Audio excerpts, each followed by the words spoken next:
Welcome, ladies and gentlemen, to my new Fever Friday segment where I cover all the news about the Indiana Fever with a little bit of around the league news mixed in there for you. But for our top story, let's kick it off with Kelsey Mitchell being signed to a max contract. We got the big three locked up. Many people have hummed and hawed about, can we make the salary cap work? Should we bring her back? And from my perspective, I've always just said, like, let's bring back the best backcourt in the league. I think that Kelsey and Clark, when they've been cooking, have been absolutely phenomenal. We saw it in year one. We got robbed of it in year two and maybe could have seen a championship. So why not bring them back, run it back? The max contract is for the actual super max 1.4 million, but for 1 year. So Kelsey gets her acknowledgement and her bag. And then after that, we can sort out the cap mess and all that kind of stuff. But this is basically a year where the Fever said, hey, we were so close. Let's run it back. Let's make the moves. Let's do it right and win this year. Hopefully, health being there as well. Note that we still haven't signed Aaliyah Boston. That is the next contract that should fall. And we should see, hopefully, a multi year deal to lock her up since she is a big piece of the Indiana Fever's future. They would be foolish not to do that. But we still need, outside of that, after locking up the three, the Fever still need to find themselves a strong four. So hopefully we get to see some big moves tomorrow and news on that. There's still a lot of candidates out there. But let's jump into the Fever news. In Fever news, Sophie Cunningham is joining Sports USA as an in-season analyst. Yes, we don't know if she's on the Fever yet, but she was on the Fever last year. A lot of people want her to come back. And it's interesting to see that it's another player that, like, while they're actively playing, is going to also be an analyst on the side for a broadcast network. You know, don't be not afraid to be messy, and it'll probably be a little bit messy in season, but I think that Science Pointo, she'll probably come back to the Fever, but this is going to be another thing that's going to be out there as a thing that will take some workload from her. So interesting to see that come through this season. Lexie Hull also got announced that she was offered a contract. We don't have details on it about how much it is, how long it is, but she has been offered a contract. The Fever saying, hey, yes, we would like to have you back and have the right to match any offer that you would see in free agency if you don't like our offer. And then the other big news is the Fever actually showed their new facility, which looks amazing, by the way. And right during recruiting season, I see you, Fever front office. I see you making plays, but it'll feature dual practice courts, recovery suites, featuring saunas and all the things you could possibly want.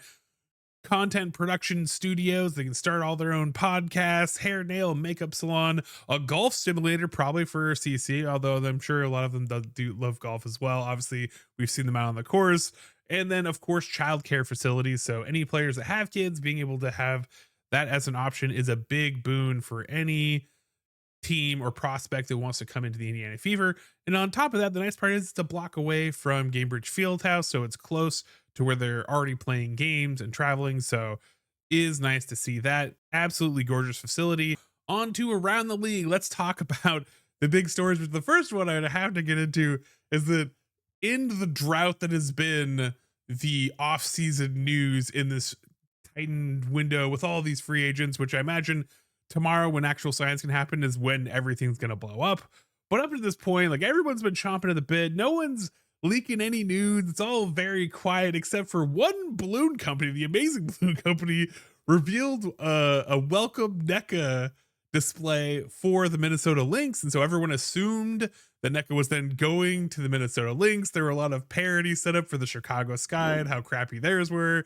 But at the end of the day, NECA ended up going back home to LA. She returns back there, had a big video and announcement on that today. So she will be back in the Sparks. Sparks looking to gear up as well.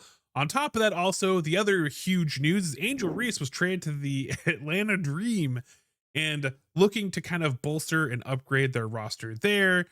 ATL is rumored to be locking up Nas Hillman, Alicia Gray, and Bree Jones. We've not heard anything about Ryan Howard, but if they lock up Ryan Howard, that is a very strong starting five. So definitely are going to be a lot stronger this season. But Chicago Sky fans have kind of been in a tizzy because it seems like the organization trades away everything, trades away their beloved players, and usually doesn't get a lot of good back. In this case, they got 2 late round first round draft picks, although there are also rumors already that they might be trading Ariel Atkins, who they offered a core designation to, for Rakia Jackson, which if that happens, then that actually will be an upgrade, I believe, long term for the Sky, absorbing that rookie contract and getting a pretty good player in return. So maybe this guy make a great move, but for right now, Sky fans are frustrated with their offense. Angel fans love for her to be in a new home, and I'm sure Atlanta loves to have Angel Reese in, as we saw that their ticket prices after that acquisition spiked by 15 times, which is a pretty big bump. And I would definitely be more excited if I was a Dream fan for the 2026 Dream versus a 2025 Dream, especially if they lock up Ryan Howard. So we'll likely find out about that tomorrow. On top of that, we also big signings that we have. Arike signing to a multi-year max contract. Now, this is very interesting. She said that she took less money because she wanted to help buff up the team and allow them to acquire free agents, which they also have picked up Jessica Shepard, the one that got away. She is one of the people that I talked about, or at least in my head was targeting for the Fever to bring on, that could be brought on for fairly cheap, I think, for how good of a player she is and how much of an impact that she brings to the floor. But she gets picked up alongside Arike, Lee Yuru also being announced, and some other players. So the pieces started to come together, and Wings playing that flag on Arike. All this while, it looks like the state is bringing charges against her because after winning in Unrivaled, she punched a security guard in the face, and charges are now being brought, and she will be going to court for that. So that's a haze over this signing as they commit to Arike for the long-term ownership, believing in her. And other big signings too, Jackie Young. Congrats to Jackie Young.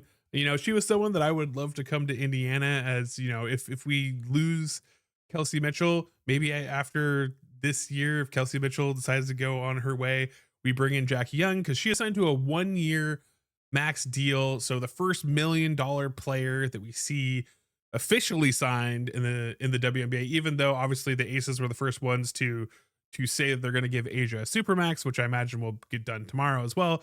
But congrats to Jackie Young, great player, well deserved. But the 1-year deal means that, again, it is not like, there's a lot of players that are probably, because of the condensed window, are just like, I just want to get the money that I can, and then we'll see where it all falls. And so I feel like there is still going to be a huge free agency bump next year because of a lot of 1-year deals being signed in the craziness of this new CBA.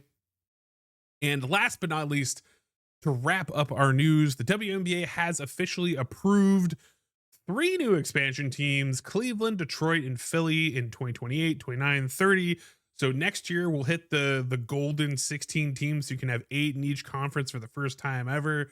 That'll be really cool. But then we're going to bump up to 18 teams, which is a good number because it allows you to eliminate teams and still keep a healthy playoff outlook if you want to. Even if you want to go to, hey, 8 teams advance, only 1 team gets knocked out of the playoffs, you theoretically could do that.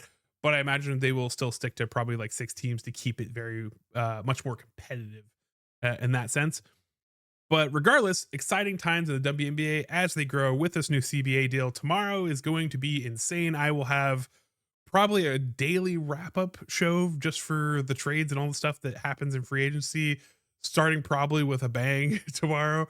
And then, you know, maybe I have like a few one-off shorts or videos that come up just to highlight the big things as they happen, but they'll probably have a wrap-up video. So if you're interested and you're busy and you just want to tune in to see what all happened, I'll be right here, as well as every Friday going for wrapping up everything that's happening with the Fever and around the WNBA and other interesting sports things maybe as well.